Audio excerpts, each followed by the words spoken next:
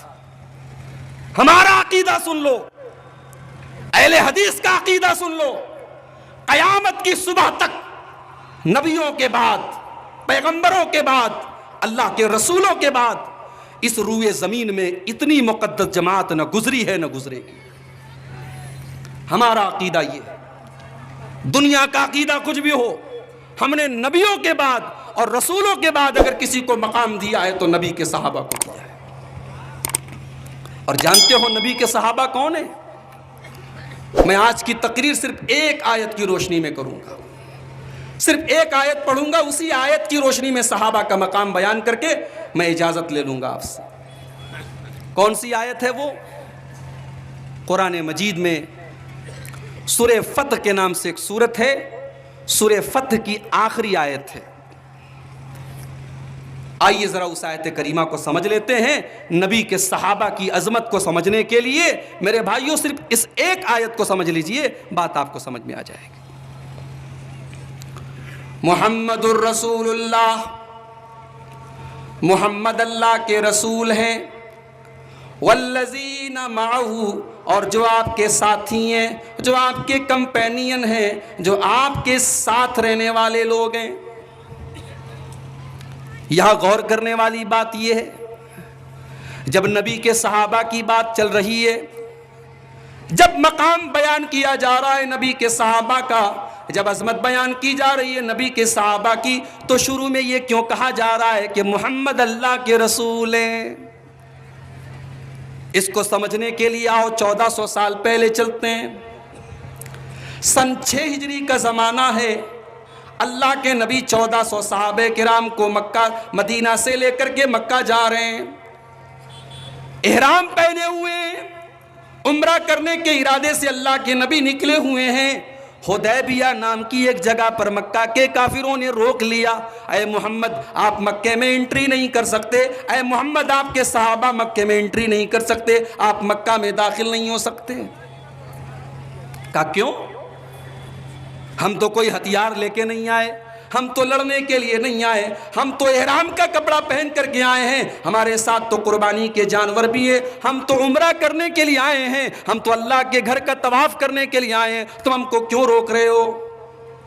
اے محمد ہم آپ کو عمرہ کرنے بھی نہیں دیں گے. آپ نے ہمارے دین سے بغاوت کی ہے اور آپ نے نیا دین قائم کر لیا ہے, ہم آپ کو خانے کعبہ کا طواف بھی نہیں کرنے دیں گے, ہم عمرہ بھی کرنے نہیں دیں گے. صحابہ بھی اڑ گئے, ہم تو آئے ہیں عمرہ کر کے جائیں گے. اللہ کے نبی نے دیکھا بہت مسئلہ گرم ہو رہا ہے. اللہ کے نبی نے حضرت عثمان غنی سے کہا, اے عثمان ایک کام کرو, تم مکہ والوں کے پاس جا کر کے ان سے بات کرو, ان سے ڈسکشن کرو, ان سے گفتگو کرو اور ان کو سمجھانے کی کوشش کرو کہ ہم عمرہ کرنے کے لیے آئے ہیں. عثمان غنی مکہ گئے, مکہ کے کافروں نے ان کو روک لیا. ادھر مسلمانوں کے بیچ میں یہ افواہ اڑ گئی کہ مسلمانوں کے صحابی کو, حضرت عثمان غنی کو مکہ کے کافروں نے قتل کر ڈالا, شہید کر ڈالا. آج ہمارے بہت سارے بھائی یہ عقیدہ رکھتے ہیں کہ اللہ کے نبی عالم الغیب تھے, اللہ کے نبی کو سب کچھ پتا تھا. اگر اللہ کے نبی کو سب کچھ پتا تھا تو آپ کو بھی یہ بھی پتا تھا کہ حضرت عثمان غنی شہید نہیں ہوئے ہیں, مکہ والوں نے ان کو روک لیا ہے. مگر یہاں اللہ کے نبی نے 1400 صحابہ کرام کے ساتھ مل کر کے ایک پیڑ کے نیچے آپ نے بیعت کی کہ عثمان غنی کے خون کا بدلہ جب تک ہم لوگ نہیں لے لیں گے ہم یہاں سے واپس نہیں جائیں گے. 1400 صحابہ کرام ہیں, اللہ کے نبی کے ہاتھ کے اوپر اپنا ہاتھ رکھ کر کے وہ بیعت کر رہے ہیں, وہ ایگریمنٹ کر رہے ہیں, وہ وعدہ کر رہے ہیں کہ ہم عثمان غنی کے خون کا بدلہ لے کر کے یہاں سے جائیں گے, ہم خالی ہاتھ نہیں جائیں گے.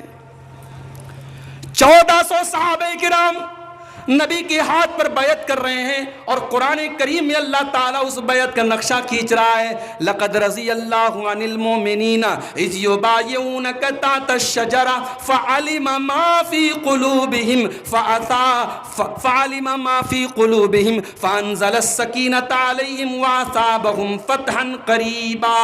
او لوگو میں تو اپنے نبی کے ان 1400 صحابہ کرام سے راضی ہو گیا جو پیڑ کے نیچے میرے نبی کے ہاتھ کے اوپر بیعت کر رہے تھے. ایک بات بتاؤں آپ کو، جھارکھنڈ سے آپ کسی مسجد کا چندہ کرنے کے لیے اگر یو پی جائیں گے تو یو پی کی جو صوبائی جمعیت ہے اس سے آپ کو تصدیق نامہ لینا پڑے گا، توصیہ لینا پڑے گا. پھر اگر آپ بنارس میں چندہ کرنے کے لیے آئیں گے تو جو بنارس کی ڈسٹرکٹ لیول کی جو جمعیت ہے، ضلعی جمعیت ہے، اس سے آپ کو توصیہ لینا پڑے گا. تب بنارس میں چندہ دینے والے کہیں گے ہاں بھائی اب یہ مدرسہ صحیح ہے، اس کو چندہ دیا جائے. یہ سسٹم ہے، پورے انڈیا کا سسٹم ہے. یہ سسٹم کیوں بنایا گیا؟ یہ سسٹم اس لیے بنا تھا کہ کوئی فرضی چندہ کرنے والا اگر چندہ کرنے جائے تو پکڑ لیا جائے. یہ جو توصیہ لکھا جاتا ہے، یہ جو جمعیتیں توصیہ لکھتی ہیں، یہ ویریفائی کرتی ہیں، یہ ستیاپن کرتی ہیں، یہ تصدیق کرتی ہیں کہ یہ مدرسہ صحیح ہے، یہ مسجد صحیح ہے، اس کو چندہ دے دیا جائے، اس کا تعاون کر دیا جائے. او لوگو، ہم نے تو صوبائی جمعیت کی تصدیق پر چندہ دے دیا، ہم نے ضلعی جمعیت کی تصدیق پر چندہ دے دیا، کیونکہ ہم نے بھروسہ کر لیا کہ صوبائی اور ضلعی جمعیت کے لوگ ذمہ دار ہیں اور وہ صحیح تصدیق کر رہے ہیں. میرے پیارے بھائیوں، میرے نبی کے صحابہ تو وہ لوگ ہیں جن کا توصیہ ساتوں آسمان کے اوپر سے آیا ہے، جن کی تصدیق کرنے والا میرا رب ہے، جن کی تصدیق کرنے والا عرش والا ہے. اس نے ساتوں آسمان کے اوپر سے ان کا توصیہ بھیجا ہے. اللہ نے فرمایا والسابقون الاولون من المہاجرین والانصار والذین اتبعوہم بإحسان رضی اللہ عنہم ورضوا عنہ. او لوگو، میں اپنے نبی کے تمام صحابہ سے راضی ہوں. میں سرٹیفائی کر رہا ہوں، میں تصدیق کر رہا ہوں، میں ستیاپت کر رہا ہوں. لقد رضی اللہ، کہ میں ان سے راضی ہو گیا، میں ان سے راضی ہو گیا، وہ مجھ سے راضی ہو گئے. کتنی بڑی بات ہے. نبی کے صحابہ کا توصیہ آسمان سے آ رہا ہے. آج میرے پاس، میں ٹرین میں آ رہا تھا، میرے پاس ایک کال آیا الہ آباد سے. ایک کال آیا، مولوی صاحب مجھے 800 میں 786 نمبر ملے ہیں. ایک اسٹوڈنٹ تھا مدرسے کا، عربی کی تیسری جماعت میں پڑھ رہا ہے. اس نے کہا مولوی صاحب مجھے 800 میں 786 نمبر ملے ہیں. میں نے کہا ماشاء اللہ، مبارک ہو بھائی، بہت اچھا نمبر آپ کو ملا ہے. 800 میں 786 نمبر ملنا کوئی معمولی بات تھوڑی ہے، مذاق بات تھوڑی ہے. دنیا میں اگر کسی کو 800 میں 786 مل جائے، 780 مل جائے، 790 مل جائے، 799 مل جائے، وہ بہت بڑا 30 مارکہ مانا جاتا ہے، وہ بہت بڑا کامیاب مانا جاتا ہے. میرے پیارے ساتھیوں، میرے پیارے بھائیوں، میری پیاری ماں اور بہنوں، میرے نبی کے صحابہ تو وہ لوگ ہیں جو اللہ تعالیٰ کے امتحان میں 100 میں 100 نمبر پانے والے لوگ ہیں. اولئک الذین امتحن اللہ قلوبہم للتقوی. اللہ فرماتا ہے او لوگو، میں نے اپنے نبی کے صحابہ کے دل کا امتحان لیا ہے، میں نے ان کے تقوی کا امتحان لیا ہے، میں نے ان کے دل میں جھانک کر کے دیکھ لیا ہے. ان کے دل میں اللہ کا ڈر ہے، ان کے دل میں اللہ کا تقوی ہے، اور اللہ کہہ رہا ہے میں ان کو پورا نمبر دے رہا ہوں. اولئک الذین امتحن اللہ قلوبہم للتقوی. وہ تقوی کے امتحان میں 100 پانے والے لوگ ہیں. 1400 صحابہ کرام نبی کے ہاتھ پر بیعت کر رہے ہیں. واقعہ لمبا ہے. پھر مشرکین کے درمیان اور مسلمانوں کے درمیان ایک صلح ہوتی ہے. صلح نامہ میں یہ لکھا گیا، حضرت علی رضی اللہ تعالیٰ عنہ لکھ رہے تھے، انہوں نے لکھا بسم اللہ الرحمن الرحیم. مکہ کے کافروں نے کہا یہ رحمان کون ہے؟ ہم تو رحمان کو نہیں جانتے، ہم تو اللہ کا نام جانتے ہیں، ہم رحمان نہیں جانتے. تم یہ بسم اللہ الرحمن الرحیم مٹا دو اور اس کی جگہ تم لکھ دو بسمک اللہم، جو پہلے ہم لکھا کرتے تھے. اللہ کے نبی نے کہا علی چلو مٹا کے لکھ دو، کوئی بات نہیں.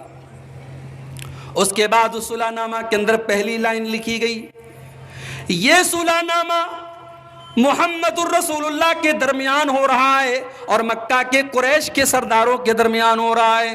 جب یہ پہلی لائن حضرت علی نے لکھی، مکہ کے کافروں نے اٹیک کیا، انہوں نے اعتراض کیا، اے علی یہ تم نے کیا لکھ دیا؟ ہم محمد کو رسول اللہ کہاں مانتے ہیں؟ اگر ہم رسول اللہ مانتے تو پھر جھگڑا کس بات کا ہوتا، پھر لڑائی کس بات کی ہوتی، پھر جنگ کس بات کی ہوتی؟ اے علی محمد الرسول اللہ کو تم رسول اللہ مانتے ہی نہیں ہیں، تم رسول اللہ کو مٹا کر کے محمد ابن عبداللہ لکھ دو۔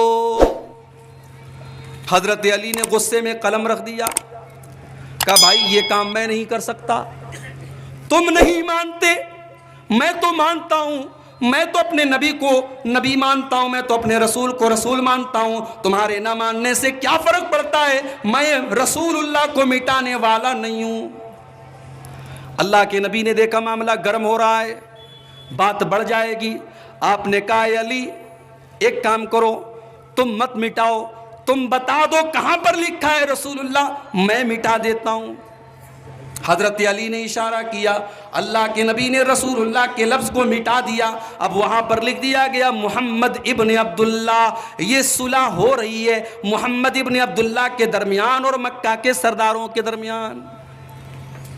اب صلح ہو گئی، صلح ہونے کے بعد مسلمان بہت ناراض تھے، مسلمان بہت اداس تھے، ان کے دل میں بڑا غصہ تھا کہ اس صلح میں ہم نے اپنے آپ کو بہت ڈاؤن کر لیا ہے اور ہم نے بہت گر کر کے صلح کی ہے۔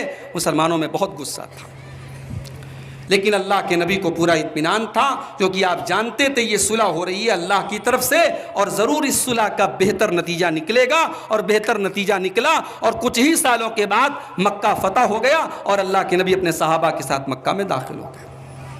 اب جو بات میں بتانے والا اس کو نوٹ کر لو، مکہ کے کافروں نے اس تحریر میں سے محمد الرسول اللہ کو مٹا دیا۔ اب یہاں پر اللہ تعالیٰ نے سورہ فتح کی 29 نمبر کی آیت نازل کی، اور آیت کا پہلا جملہ کیا ہے؟ محمد الرسول اللہ، محمد اللہ کے رسول ہیں۔ مطلب یہ ہوا کہ اے مکہ کے کافروں، تم نے اپنی تحریر میں سے محمد الرسول اللہ تو مٹا دیا، تم نے اب اس کاغذ میں سے اس ڈاکومنٹ میں سے محمد الرسول اللہ تو مٹا دیا، لیکن تم قرآن میں سے تو کبھی نہیں مٹا پاؤ گے۔ میرے نبی رسول اللہ ہیں، رسول اللہ تھے اور رسول اللہ رہیں گے۔ میں اپنے قرآن کے اندر یہ آیت نازل کر دے رہا ہوں، اب جب تک قیامت تک قرآن پڑھا جا رہا ہے تب تک دنیا میں یہ پڑھا جاتا رہے گا، محمد الرسول اللہ، محمد اللہ کے رسول ہیں۔ تم مت مانو، تم نے مٹا دیا اپنے کاغذ سے، مگر میں نے اپنے کلام میں، اپنے قرآن میں اس کو نازل کر دیا۔ اب جب تک قرآن پڑھا جائے گا میرے نبی کی شان پڑھی جاتی رہے گی، اور جب تک اذان ہوتی رہے گی اشہد ان محمد رسول اللہ، میرے نبی کے اللہ کا رسول ہونے کی صدائیں بلند ہوتی رہیں گی۔ تم مت مانو، تمہارے ماننے نہ ماننے سے کیا فرق پڑتا ہے؟ ابھی آپ کو پتا ہے ہمارے اتر پردیش میں وسیم رضوی نام کا ایک منحوس تھا، اس نے مذہب اپنا تبدیل کر لیا۔ چلو بھائی کوئی بات نہیں، بہت سارے لوگ ہوتے ہیں بھائی شہد کی مکھی پھول پر بیٹھتی ہے اور عام مکھی گندگی پر بیٹھتی ہے، تو یہ نیچر ہے، یہ مزاج ہے۔ شہد کی مکھی کو پھول پسند ہے، مکھی کو پاخانہ پسند ہے، تو اب کوئی اسلام کو چھوڑ کر کے مرتد ہو گیا، بھائی ٹھیک ہے، تمہیں اسلام نہیں سمجھ میں آیا، تمہارے دل میں اللہ تعالیٰ نے ہدایت نہیں لکھی تھی، کوئی بات نہیں، اللہ تعالیٰ نے تمہارے دل پر مہر لگا دی۔ مگر وسیم رضوی نے جب اسلام کو چھوڑا، وہ تکلیف کی بات تو تھی، مگر اس سے بڑی تکلیف کی بات یہ تھی کہ اس کمینے نے اللہ کے رسول کی سیرت پر ایک گھناؤنی کتاب لکھی، اللہ کے نبی کی ذات پر اس نے حملے کیے، اللہ کے نبی کو برا بھلا کہا، اللہ کے نبی کے کردار اور کیریکٹر پر اس نے اپنی کتاب میں اس نے گندے گندے الزام لگائے۔ میرے بھائیوں، سورج پر تھوکنے سے سورج کی روشنی میں کوئی کمی آنے والی نہیں ہے۔ کتے بھونکتے رہتے ہیں، ہاتھی چلتا رہتا ہے، کتوں کے بھونکنے سے ہاتھی کی اسپیڈ میں اور ہاتھی کی رفتار میں کوئی فرق نہیں پڑتا ہے۔ میرے نبی کے کیریکٹر اور کردار پر اگر کوئی انگلی اٹھائے تو میرے نبی کے کردار پر الحمدللہ کوئی فرق پڑنے والا نہیں ہے۔ میرے نبی کا کردار کل بھی بلند تھا، آج بھی بلند ہے اور قیامت تک بلند رہے گا۔ تو اللہ نے کہا محمد اللہ کے رسول ہیں۔ اس کے بعد فرمایا والذین معہ، اور جو میرے نبی کے ساتھی ہیں، جو میرے نبی کے ساتھ ہیں. اس جملے پر ذرا غور کرنا. صحابہ نبی کے ساتھ ہیں، خوشی میں بھی ساتھ ہیں، غمی میں بھی ساتھ ہیں، غریبی میں بھی ساتھ ہیں، امیری میں بھی ساتھ ہیں، آسانی میں بھی ساتھ ہیں، پریشانی میں بھی ساتھ ہیں.